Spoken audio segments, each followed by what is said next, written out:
Good morning, it's Liz, and today I would like to start introducing a framework and provide you a visual to better guide what I've been talking about around living your true nature.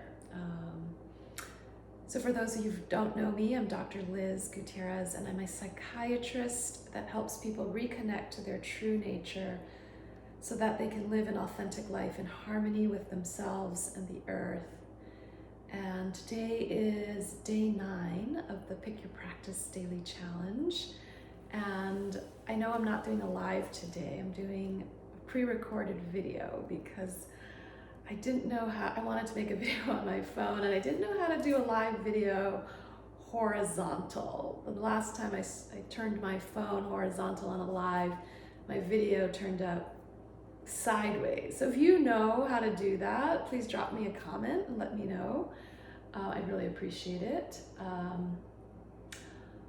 Also, I'm really modeling imperfect action because this is just like a throw it together little presentation that I felt inspired to share, even though it's a really rough draft. I'm just kind of piecing together what I had. I pulled this out of my kids' room, but I love whiteboards and chalkboards. They're kind of fun. They make you feel all official, like you have something important to share. And of course, I do feel like I have something important to share. So thank you for tuning in. And I've been talking a lot about true nature and what is your true nature, and how my passion is reconnecting people to their true nature. But I feel like I would like to provide more of a framework so that this topic isn't so elusive. It can be more of you can have more of a roadmap. I'm going to be introducing some terms that might also help to frame this conversation. So first, I'm going to start off by drawing a triangle. Let's see how good I can be at drawing an equilateral triangle. Woohoo! Try my best here. Awesome. Ooh, doesn't look that equilateral, but that's okay. All right, I've been talking a lot about true nature. This is who we are. This is our true self. This is our authentic self. That is just at the heart of who we are, who we were born, who we are designed, and who we are capable of being in the world. Now, for most of us, actually all of us, we as humans, we start with our true nature, but like almost by day 1, we have to start becoming a conditioned self.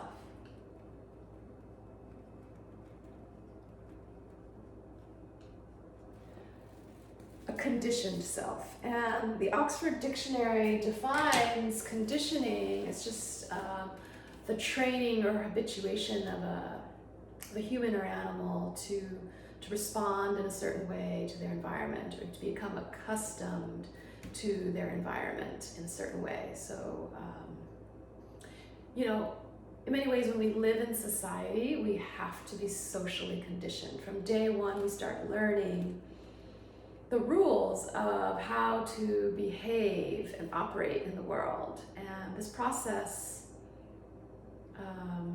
starts right away, and it continues throughout our lives. In fact, right now in 2020, we have a new set of conditioning, new social rules and behaviors of wearing a mask and social distancing when we're out in public. And you would never have thought that, last year, if you had told us that, we would all be wearing masks, face masks in public, and we would have to maintain 6 feet apart, at least 6 feet apart from people, you'd be like, that's crazy. Like, that would never happen. And yet it's happening because humans, we get conditioned by what we are told to do, by what society just teaches us as what is right and wrong. And not all conditioning is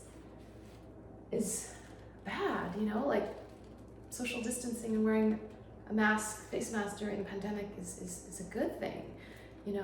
Social conditioning around traffic laws and stopping at red lights is a good thing. Where we can get into trouble, though, is if we live our lives in such a conditioned way that we lose contact with who we are. Now, again, there's nothing wrong with living a conditioned life, and if you're completely satisfied with your conditioned life, then this video is probably not interesting or relevant to you, and that's totally okay. I'm not here to tell you how to live your life. In fact, that would be the opposite of what I'm trying to do. I don't think anyone should tell you how to live your life. I want people to live their lives driven by their own true nature. And so who I'm talking to, though, are people who are feeling that living their conditioned self, and this is a journey. We want to go from our conditioned self to our true nature. And we've been talking a lot about true nature, so I'm going to talk more about conditioned self today. There are, lots of people who are feeling dissatisfaction with living as their conditioned self. And, I know that personally because I for a long time, I was living as my conditioned self, and everything was according to someone else's rules or expectations. And so, of course, that was successful according to those standards. But I was starting to feel like there was something that didn't feel in alignment. So if you're feeling that way, if you're feeling like living as your conditioned self is causing you to either feel,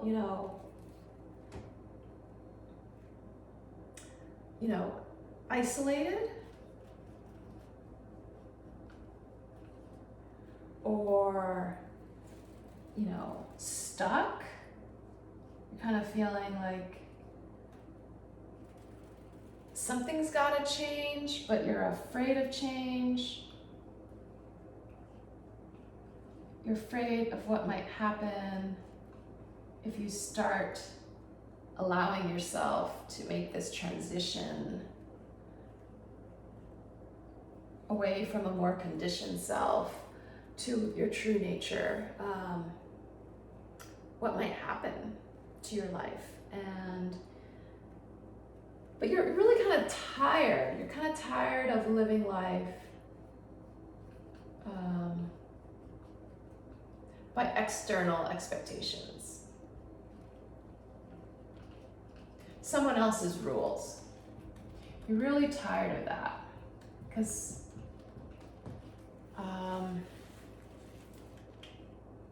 that's just not your jam.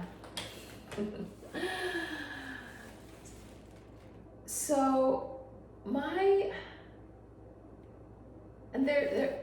we can go into each of these, what else you might be feeling as you're living your conditioned self. But those are some initial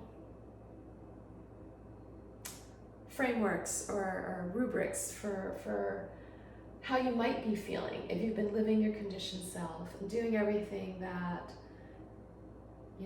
society, and that starts from your family and education and your career and society in general. Just there's so many layers of conditioning, and you might reach a point where that just isn't fulfilling you anymore. So how do we make this journey from moving from our conditioned self to our true nature? And I've come up with a framework that I think lays the foundation for this work. And this is about reconnecting to our own inner passions.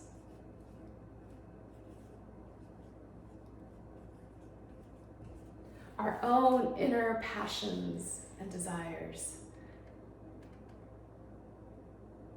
We're not really encouraged to do that. We're not really encouraged to do that to a full extent. We're always conditioned to kind of reel in our passions and desires. Even as children, I think it's changing now, but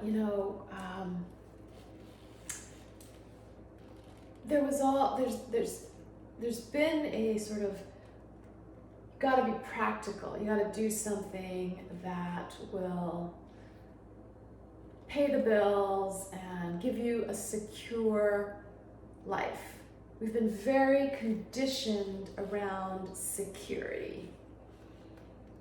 And the same way that Pavlov's dogs got conditioned around, the bell, we've been very conditioned around our paychecks as being the source of security, and we will do whatever we are told to do in order to get that paycheck. So our passions and desires, which really are a clue to our true nature, what comes naturally to us, what we love doing, what comes easy to us, what brings us alive, that hasn't really been held up as something worthy of us giving more of our time and attention to. So I think that is one of the pillars of reconnecting to our true nature, is reconnecting to our passions and our desires. The second pillar that we need to move through is our beliefs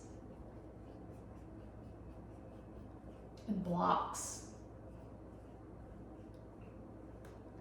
We have so many beliefs around what our life should be, how we should be in this world, what makes us successful. We have beliefs about our self-worth, about our self-confidence, we have beliefs about what others will think of us if we break free from this conditioned self to our true nature. And these beliefs are an incredible barrier to living our true nature. An insurmountable barrier for most people, actually, if we believe that we should be living life a certain way. Because we've been conditioned to believe that.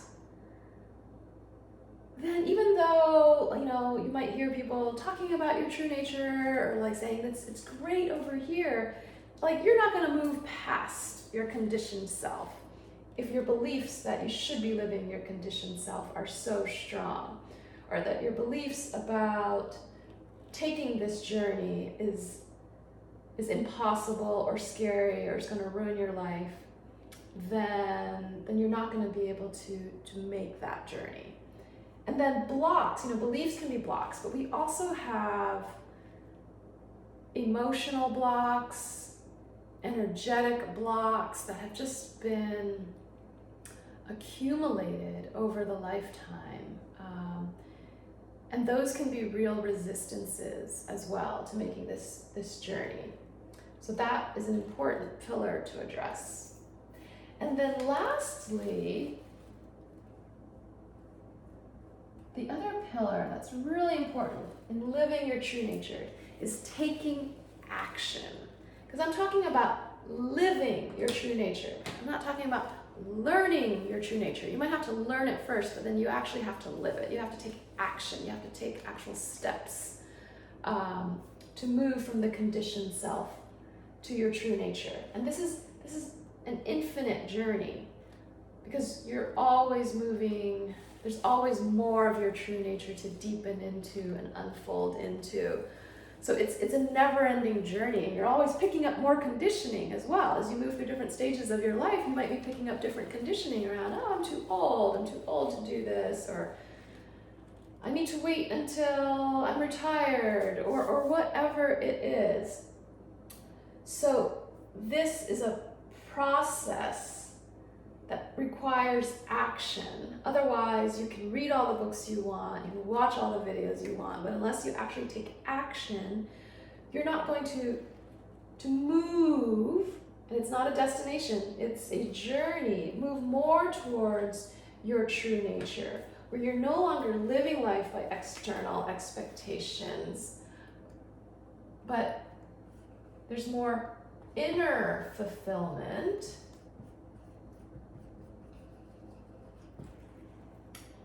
And instead of being stuck or afraid of change, does this show up in there?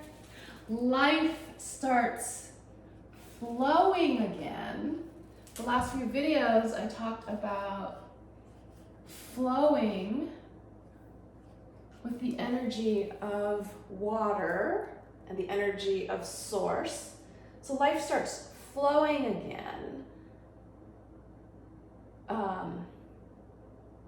Because your true nature is a part of the life stream itself. When you reconnect to it, it just starts flowing. And then instead of feeling like isolated or disconnected or lonely, you start feeling more connected and supported. Gosh, my handwriting got pretty messy there. Not only to yourself, connected and supported, connected to yourself and your true nature, but supported by the web of life, by the community of people doing this, and by life itself. So I hope that was helpful to provide a visual framework and some terms, and we're gonna break this all down even further, because each of these topics is a chapter in and of itself, or a book in and of itself. But what I have found to be the 3 pillars of moving from your conditioned self to living more of your true nature is really reconnecting to your internal passions and desires, becoming aware and moving past your own and shifting your beliefs and blocks, and then taking action. And you can repeat this process over and over again to guide your journey to your true nature. And this is exactly the work that we will be doing in the program, Live Your True Nature, that I will be launching next month. And I'll be going more into some detail around each of these pillars and how to work with them. All right, so if you have any thoughts, drop them in the comments below. Any thoughts about, your conditioned self, or which of these pillars is hardest for you to do? We're gonna be really breaking it down for you. Okay, thanks for tuning in. I'll catch you tomorrow.